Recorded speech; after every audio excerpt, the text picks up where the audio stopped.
โอเคเนาะกลับมาพบกับข่อยแล้วเนาะมิงสไนเปอร์เกมเมอร์เนาะวันนี้เราก็จะมาเล่นเกมเทอร์ราเรียเนาะเป็นพาร์ทที่2เนาะเราก็เอ่อต้องเติมบ้านเนาะให้ NPC เนาะเราจะมาต่อเติมบ้านกันโอ้ยสลามไม่แล้วเอาอีกแล้วมาอีกแล้วตัวสกัดเลยเนาะตัวสลามโอ้ยเจ็บเลยเราก็ตัดไม้กันเลยเนาะโอเคมันจะฟ้าไม้หนักๆเลยโอ้ยภูเขายังมาสูงแท้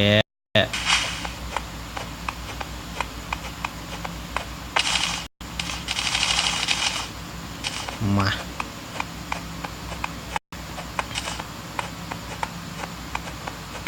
เขาตัดไม้กันยาวๆเนาะคลิปนี้เนาะ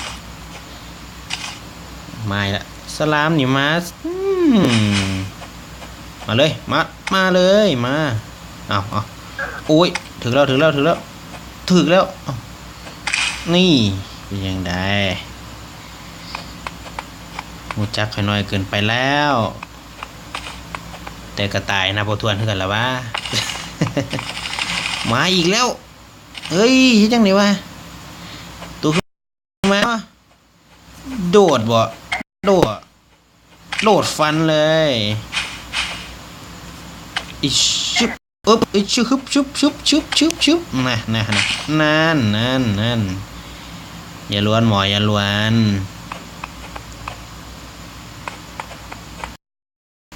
โอ้ยมันคือมากันดูเถอะวะมาเลยมาดาบไม่ละสู้ตายเนาะเอามาอย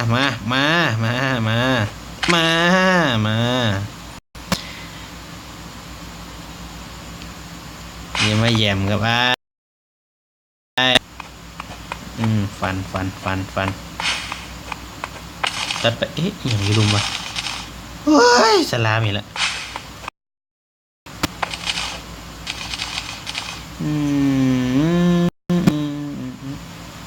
อย่างเขียนไว้อย่างนี้นี่เป็นอย่างบอกอย่างบอกอย่างว่าไอรอนเฮ้ยเจอไ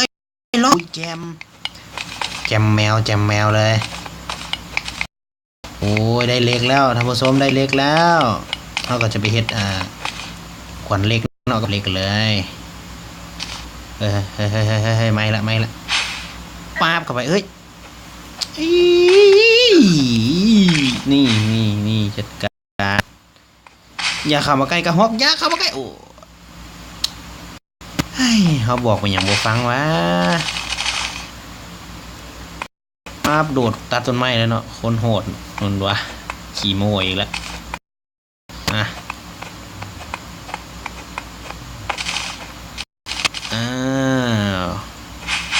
มาเลยมาสู้ด้วยกันก็ได้มาเลยโอ้ยลอยหลังบ่เจ้าลอยหลังบ่ยังวะโอ้ดีใจแล้ววันนี้ได้เลขมันรับผสมดีใจกันหลายเนาะอย่างอีกอันนี้อย่างอีกทินออยกระหอกนี่เว้ยเนาะ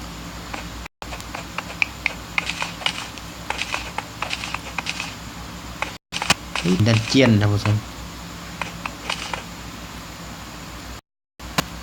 เขามีไฟบ่วะ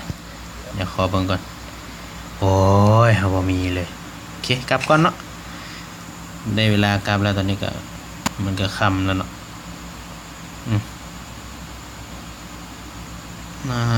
กลับกันเลยแจ้งเดี่ยวนะมาค่ำอีกแล้วดิแน่อีหยังล้อว่าบางทีนี่มีอย่างเอ้ยขับบ้านได้หมอเฮ้ยหมอนชื่ออย่างว่าหมอนโอ้ยตกใจเวลบียางมาตลอดปั๊บนะ โครงการนี่สร้างเว้ยอย่างนี้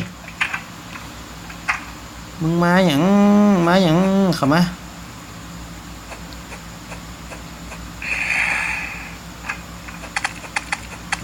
มาฟันหัวมาฟันหัวเข้ามาเลยเฮ้ยเอาแล้วตายแน่นอนงานมาอย่างว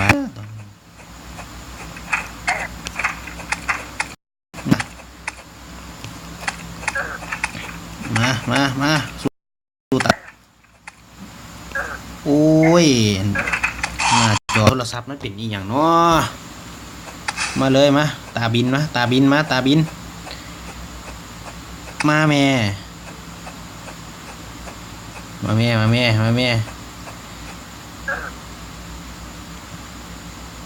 โอ้ยเมื่อยกับหน้าจอโทรศัพท์นี่เลยท่านผู้ชมเลยเอาให้มันพอใจซะ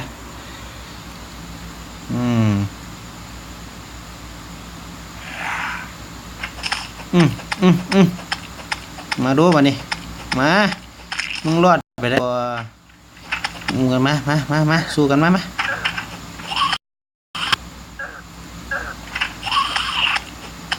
โอ้ยตายแน่นอนงานนี่บายแท้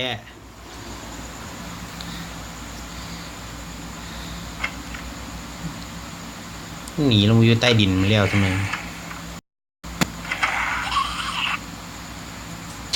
เช็ดจังไรกับมันดีวะบอกซอมบี้นี่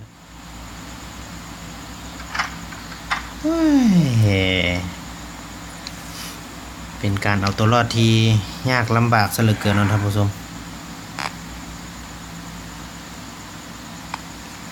คือลำบากแท้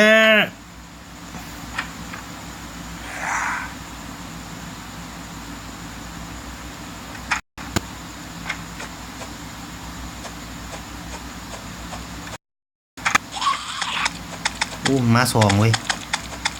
มันมาสองท่านผู้ชมมันมาสองเอาเข้าไป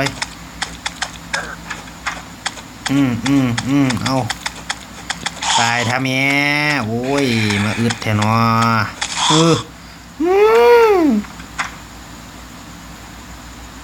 แบบอันนี้กับพวกเขาไม่จะเกลือได้นี่ก็เลยเป็นเอียงวะงอกแงกอยู่นะฮะ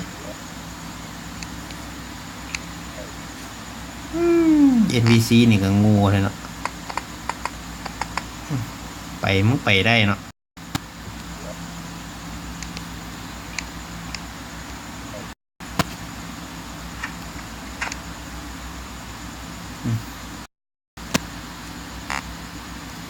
เอาดินตันให้ก่อนนะท่านผู้ชม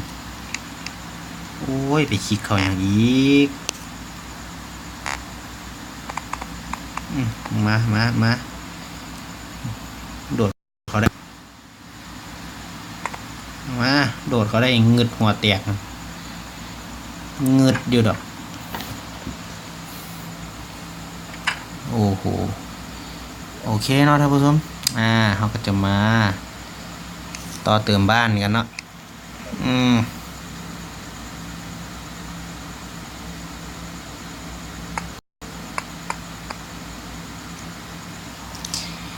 ตัวนี้เขาจะเฮ็ดเป็นบ้าน NPC เนาะทั้งสั้นเทิงเนาะเดี๋ยวเขาบ้านของขุดลงไปทางใต้ดินเลยเนาะเพราะว่าประมาณสร้างบ้านใต้ดินหลายกว่าเนาะมันปลอดภัยดี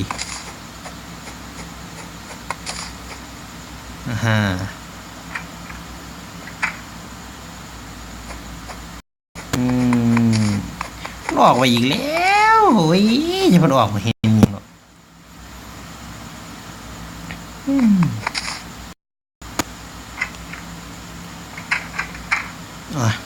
มาเดี๋ยวแต่ออกไปก็ออกซะเราต้องเอาโต๊ะค้ามาวางก่อนเนาะท่านผู้ชมเอาแล้วนูกา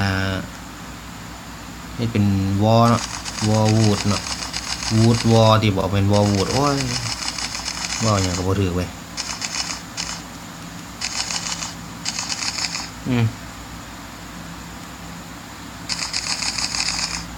โอเคก็ได้สโตนนะว่ายังไม่ได้สโตนเถอะร่อนไอรอนคืออย่างไอรอนก็คือใช่ปะนี่ไอรอนคือเล็กนะเนาะ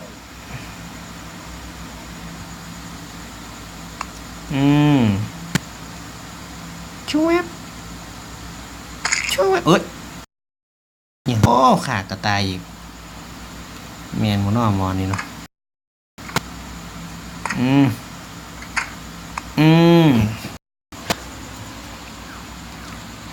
แล้วก็จัดการ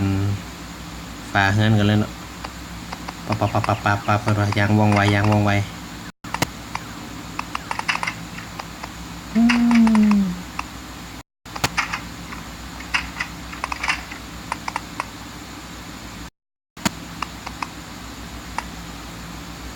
ปึ๊บ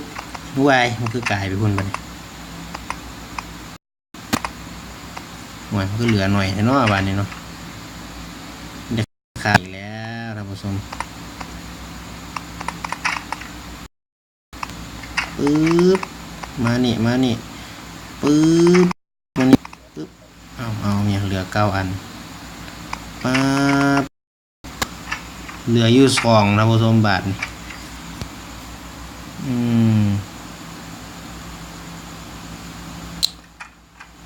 เฮ็ดยาวไปทางนี้ต้องยาวไปทางนี้ทั้งกลางก็จะ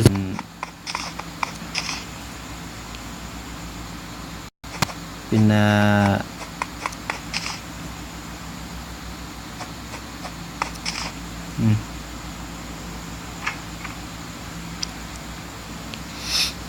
เดี๋ยว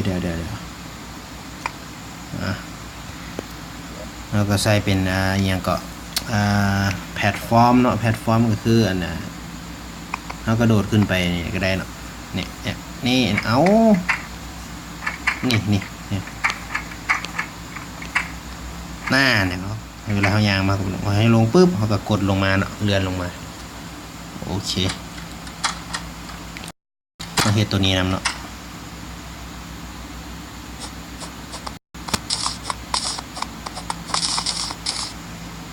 เอ้ย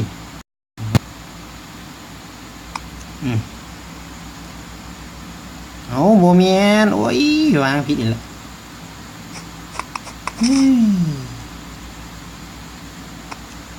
นี่ต้องจะซีเนาะนะนี่เรียบร้อย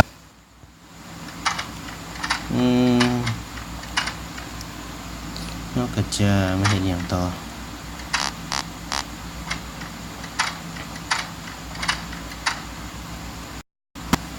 เดี๋ยวเขาจะกั้นตัวนี้ไว้ก่อนเนาะเอาดินมากั้นไว้ก่อนมันวุ่นวายซะเหลือเกินเนาะปั๊บนี่ตรงนี้อย่างมาดอก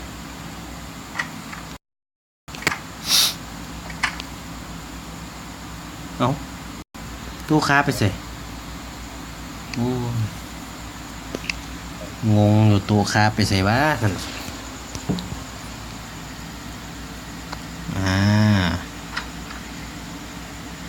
ขาก็เอาโต๊ะและตังเนาะเขาก็วางตังไปก่อนแล้วค่อยวางโต๊ะตั้งไว้ก่อนโต๊ะน้ำหลังบ้านที่สำคัญอย่าลืมบ้าน NPC ต้องมีทอสปักเข้าไปนี่ปับเข้าไปงั้น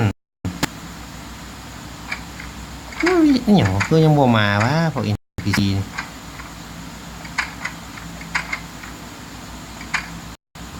ก็ต้องเฮ็ดทางเข้าทางลงเมืองเขาอยู่นี่เนาะ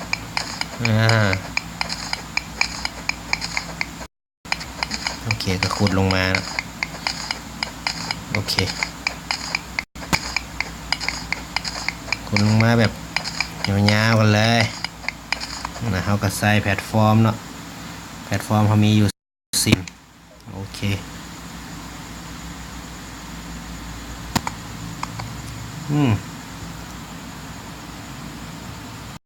อาจจะมาขุดลงไป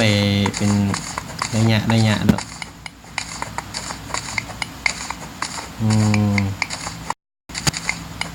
น่าจะเป็นตัวนี้เฮ็ดเป็นทางลง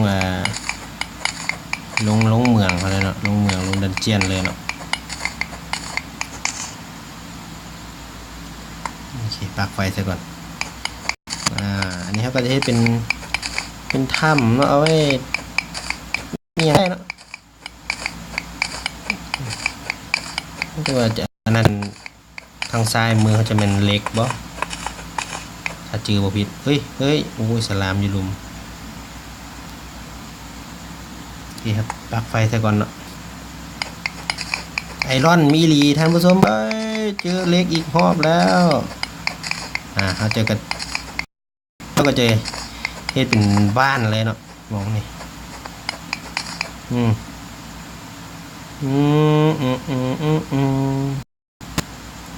เขาก็ใส่เป็น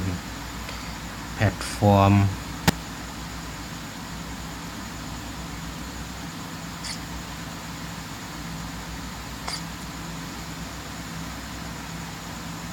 เพิ่นบ่ได้ทำไมมันต้องทั้งลุ่มนี่เขาจะเฮ็ดเป็นหินมาเลยเนาะ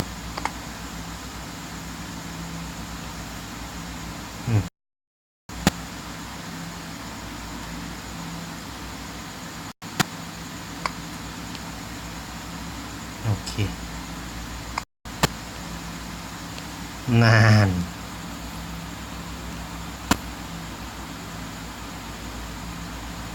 ก็เฮ็ดเป็นทางเลยเดี๋ยวมันคือขึ้นสิโอ้ขึ้นยากขึ้นซาปานนี้คนก็โอเคเนาะท่านผู้ชมคลิปนี้ก็ขอจบคลิปเพียงเท่านี้ก็แล้วกันเนาะผู้ใดมากก็ขอฝากเนาะกดไลค์กดแชร์กดติดตามให้เด้อเพื่อเป็นกำลังใจในการทำคลิปต่อๆไปเนาะอันนี้มื้อนี้ก็ต้องไปก่อนนะเดี๋ยวคลิปหน้าเนาะเทอร์เรียพาร์ทที่3เราจะเฮ็ดอีหยังนั่นต้องท่าเบิ่งกันต่อไปเนาะ